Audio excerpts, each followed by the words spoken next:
You are floating above the biggest thing in the solar system, and you decide to let go. Below you, there is no ground, no beach, no rock, no floor waiting at the bottom. Jupiter is a planet with nothing to land on, and you are about to fall through all of it. The trouble starts before you even reach the clouds. Jupiter is wrapped in a belt of radiation that stretches millions of miles into space.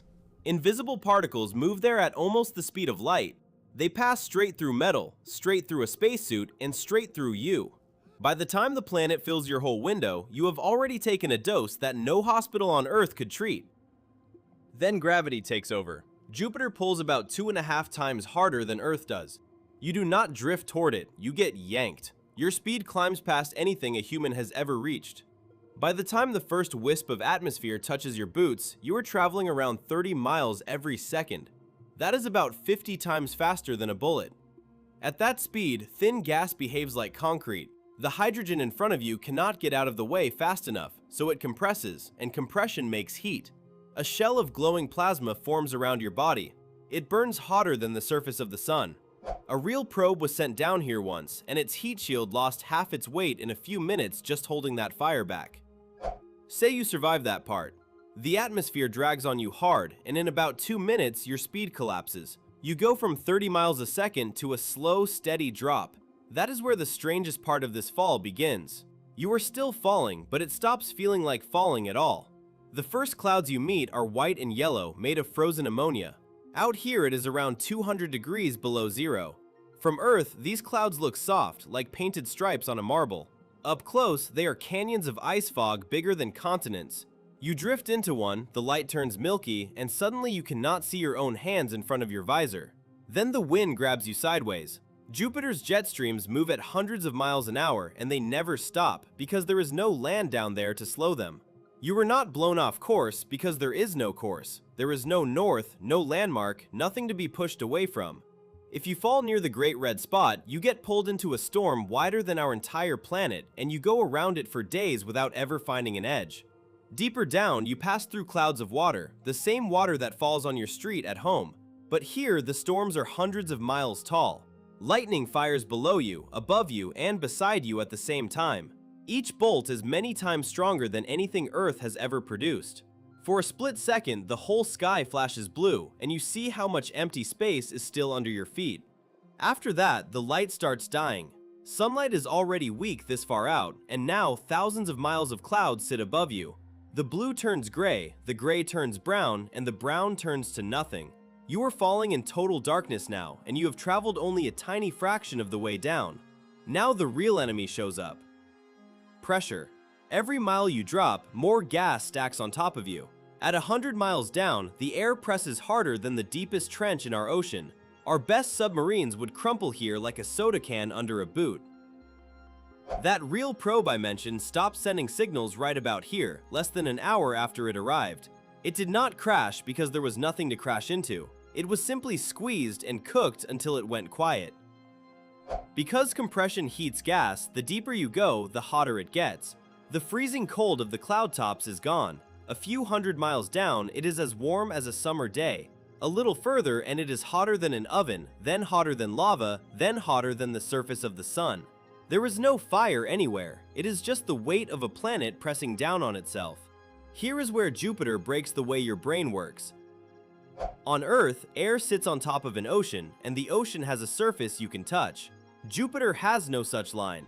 The gas around you just gets thicker and thicker until it behaves like a liquid, and there is no splash, no shoreline, no moment where it changes.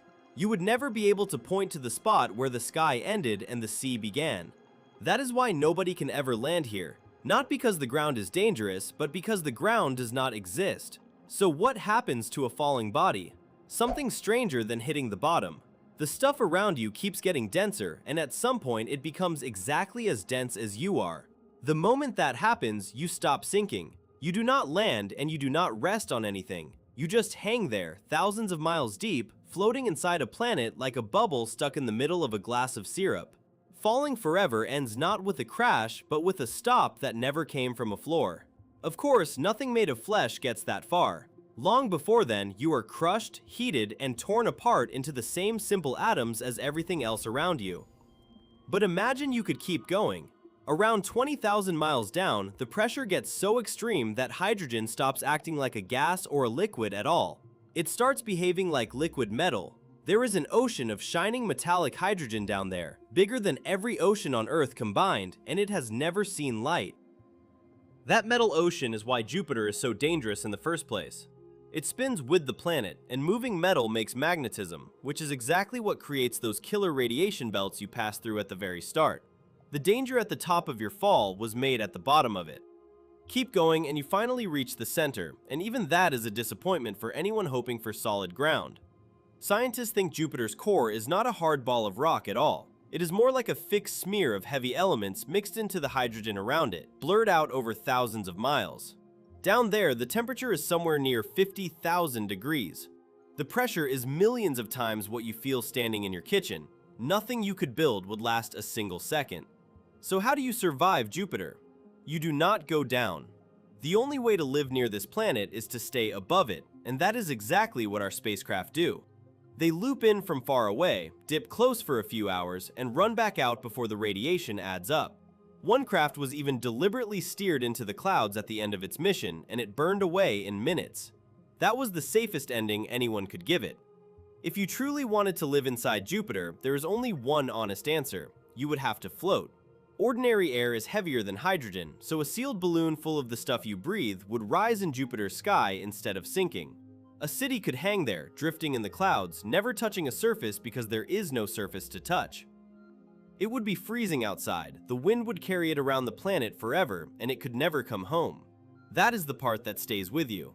Every other world in the solar system offers you a floor, even if that floor is poison, ice, or burning rock. You can stand on Mars. You can stand on the moon. You can stand on a comet the size of a city. Jupiter offers nothing to stand on at all, and it is by far the biggest thing out there besides the sun. Most of our solar system's leftover material went into building a place that a human being could never put one foot on. We grew up on a thin crust of rock, and we assume that is normal. Out there, solid ground is the rare exception. Falling forever is the rule.